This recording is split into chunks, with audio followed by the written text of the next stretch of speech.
you ever found yourself wide awake at 4 a.m., staring at the ceiling, wondering why sleep just won't stick anymore? You're not alone.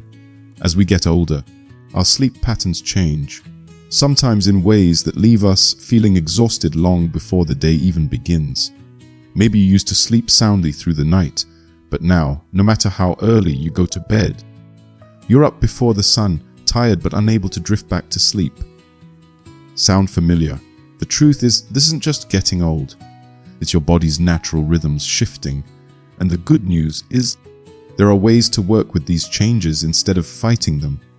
In this video, we'll explore why this happens and, more importantly, what you can do about it. From small tweaks to your daily routine to simple habits that help your body wind down and stay asleep, we'll cover practical steps to reclaim those precious hours of rest. Because let's be honest, life's too short to spend it feeling tired. Whether it's that afternoon slump or waking up too early, these changes don't have to control your days. Ready to dive in? Let's start with the first piece of the puzzle, your body's natural sleep hormone, melatonin, and why it might not be working like it used to. You know that feeling when you're lying in bed, tired but somehow not sleepy, like your body forgot how to flip the off switch? Well, a big part of that might come down to melatonin, your body's natural sleep hormone. Think of melatonin as your internal dimmer switch, gently telling your brain, hey, it's time to wind down. But here's the thing, as we age, our bodies produce less of it. And that can throw off your whole sleep rhythm. It's not that you're trying to wake up at the crack of dawn. It's just that your melatonin levels aren't what they used to be. Maybe you've noticed it's harder to fall asleep at night, or you wake up too early and can't doze back off. That's because melatonin doesn't just help you fall asleep, it helps you stay asleep. So when there's less of it circulating in your system, your sleep becomes lighter, more fragile, like a candle flickering in the breeze. But here's the good news. You can give your melatonin levels a little nudge. First, try getting some natural sunlight early in the day.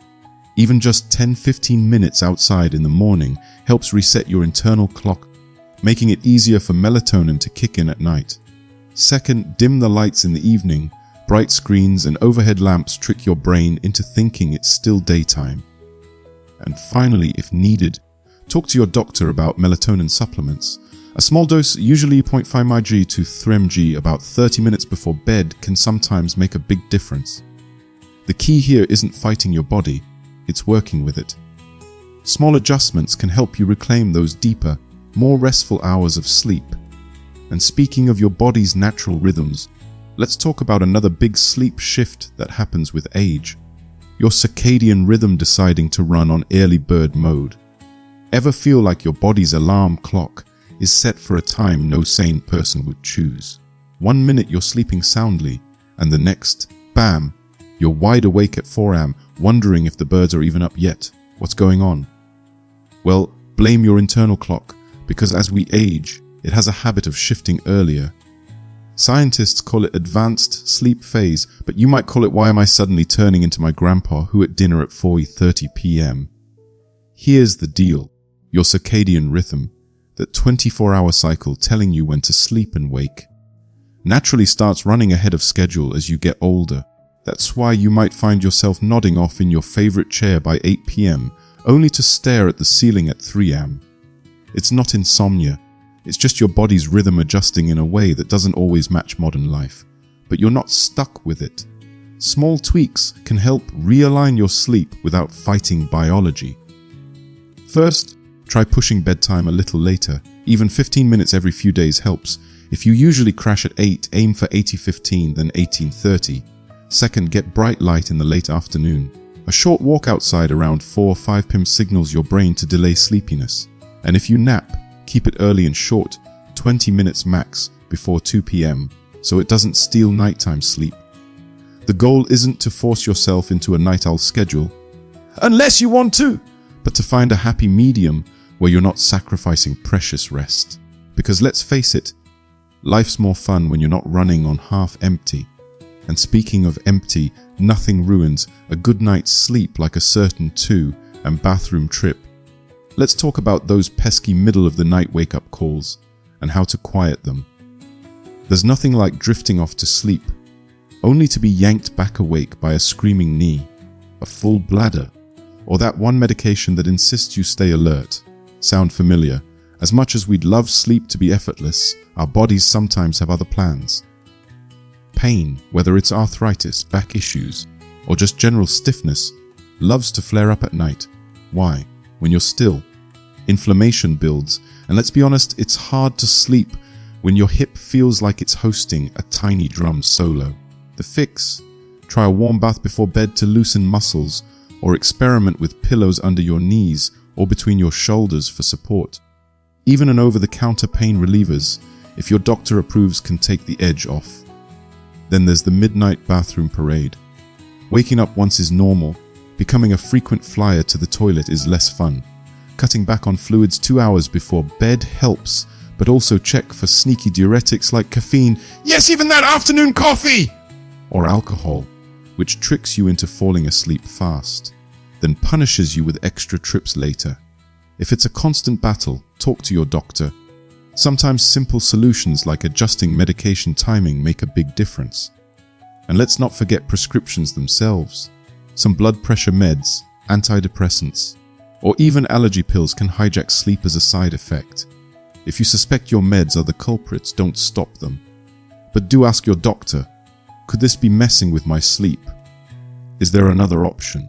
The bottom line, you deserve rest and relief. Small changes can turn those 3 a.m. wake-up calls into rare interruptions, not nightly rituals. Ever notice how retirement, that glorious freedom, can accidentally turn your daily rhythm upside down? Without the structure of work, it's easy for days to blur, naps stretch longer, meals shift earlier, and before you know it, you're wide awake at midnight reorganizing the junk drawer. Our bodies love routine. When we ditch the 9 to 5, we often lose the hidden framework that kept our sleep on track. Maybe you used to walk to the mailbox every morning at 10 or had lunch at noon sharp.